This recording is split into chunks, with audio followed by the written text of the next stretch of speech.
Alrighty y'all, what's up? It's your average driveway mechanic. Welcome back to the channel. Welcome if you're new here. Let's get into the video. So today, I'm going to be going over how to bypass a neutral safety switch. I've already made a video on it. I'll link it. I believe it's this corner, maybe this corner. If you want to go check it out. If it's not in one of these corners, it'll be in the description. I got a couple comments. One of them is from Expert7383. I'll go ahead and throw that up on the screen. He said, what if my truck don't have all those wires hanging out? Okay, so I've got a couple wires here. I'm gonna go over all of them. This is a 1993 Ford F-150. To my knowledge, it wasn't until 94 that there was electronic lumbar seats. These orange wires are going to go ahead and power the seats so that I can have electronic lumbar support. This right here is a CB radio port. That's okay if you don't know what you're looking at. But this truck was, like I said, a service truck. So that's what that is. These wires over here are for an amplifier. So that is your power. Those would be your RCA cables, and that would be your remote wire. Ignore those. The other possibility is these wires right here. This truck was an automatic from the factory. This is, if your truck was manual from the factory, you will not have this. This is for the automatic transmission. The only wires that you will need are ones that you run. So this is the switch you will need. This is your power. Then I believe the ground is on the bottom, and then your middle is going to be what runs to the starter relay. I'll try to tag you in the video. Hopefully I've answered your question. If not, please do leave another comment. More than happy to answer. Alrighty, and then I've received another comment. This was on the actual video itself. The first one was on the short. This is from Bobby D6680. He'll be up on the screen somewhere. He says, other than showing how you routed the wires and wasting a full minute talking about a crimping tool, you really didn't cover an explanation of how it works or an actual wiring diagram demonstrating which wires were being bypassed. Let's go ahead and get into it. All right, Bobby, this is for you. Anybody else that needs help understanding how the system works rather than just making it work. I think explaining how the starter solenoid works will help you to understand why the switch allows the starter to work. So in a starter solenoid, you have your power in, okay? This takes power from the battery and supplies it to the starter solenoid.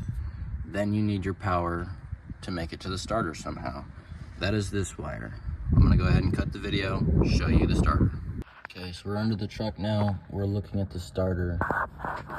Now, when you buy a new starter, it will tell you do not remove it from the starter rather than just splice it to the current wire. So here's heat shrink. I want you to pay attention to that red wire. All right, now that we're back, what is this post up top? What does this wire do? Okay, this goes from your ignition to the starter solenoid to say, okay, we're, key on, accessory, okay, now we're start. Oh, now we're not starting it anymore.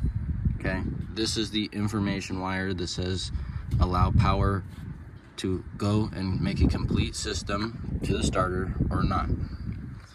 Okay, so now let me explain why the switch works.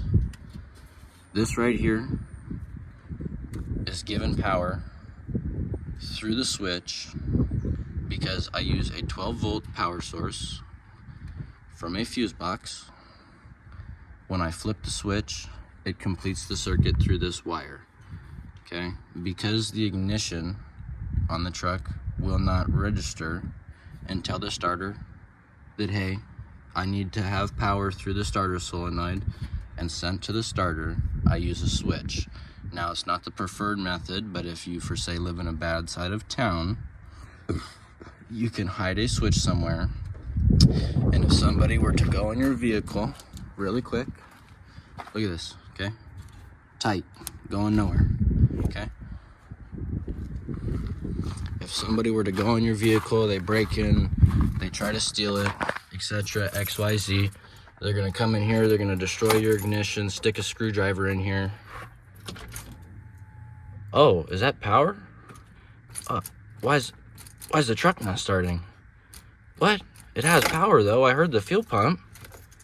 Okay, this switch right here completes the circuit.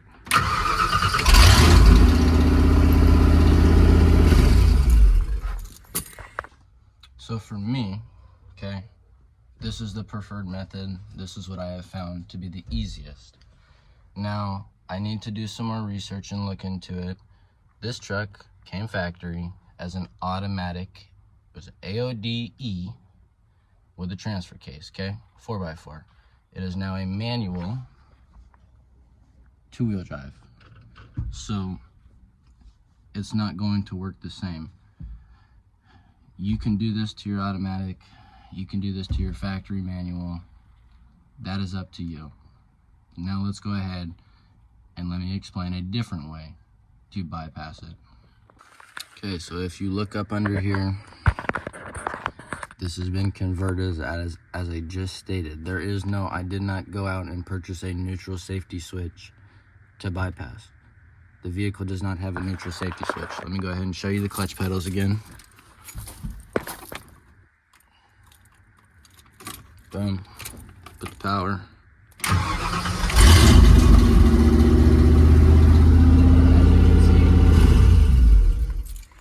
As you can see, the clutch was not depressed. There's no neutral safety switch. You're able to just start it. Make sure you don't leave your truck in gear if you're one of the people that parks on a hill, or even when you're parking flat, leaving it in reverse or first gear. But that is how to bypass a neutral safety switch, and that is why my switch works. I complete the loop with this switch. Right now, this is, my apologies, the phone died. The switch is acting as the key in the start position. Okay, there is a neutral safety switch on the vehicle. There is a way that you can bypass it. I'll put up the diagram. There is a reason why I chose this. It is much simpler, and I do not fully understand. Wiring is not my expertise. That is why I chose this option. If you would like it to start by the key, it is a completely different way of bypassing the neutral safety switch. Sorry y'all, not mad, it's just really bright out. If you would like to see a different way of bypassing the neutral safety switch, I'm gonna drop some pictures that will partially explain how it's done. Let's get into it.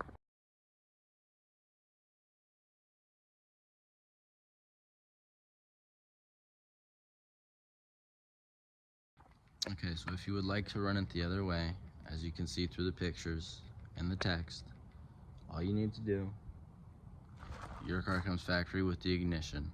Okay, there's a wire that leads from the ignition and it goes to the starter coil. So the same exact black wire that I have ran from the switch that allows power to the other side so that it can then go to the starter, that is the wire that you will be splicing, and you will run it to that side of the ignition. From there, you should be able to start your vehicle by the key. Now keep in mind, you need to do this at your own risk. That's not how my vehicle is set up, and I don't know if it works. I believe it's a post from 2017. It worked for him. If you'd like to try it that way, you can try it that way. I'm gonna go ahead and end the video here.